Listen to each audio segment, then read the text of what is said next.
No TAV, la protesta investe Palazzo Trissino. Il municipio di Vicenza, la casa dei vicentini, viene invasa da una trentina di attivisti che occupano corridoio e scale. Un blitz con cartelli, megafoni, bandiere, striscioni. Lo slogan è: contro la devastazione TAV facciamo esprimere la città, assemblee territoriali e consiglio comunale. Gli agenti della polizia locale portano via di peso 19 attivisti. Adesso la Digos sta valutando la posizione dei ragazzi che hanno occupato il municipio e nelle prossime ore potrebbero scattare denunce per manifestazione non autorizzata e per occupazione abusiva di pubblico edificio.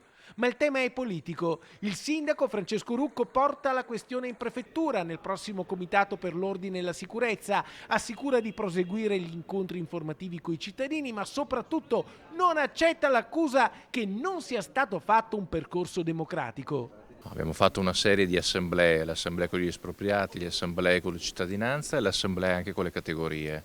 Ci sono stati confronti approfonditi che hanno permesso con questo lavoro anche di raccogliere delle osservazioni e dare delle prescrizioni sul progetto definitivo da parte del Comune di Vicenza. Anche i futuri espropriati sono stati incontrati in assemblea diretta ed il comune ha preso l'impegno di assisterli nei prossimi mesi. Noi abbiamo avviato un percorso democratico di confronto che proseguirà anche nei prossimi mesi, naturalmente step by step, passo dopo passo.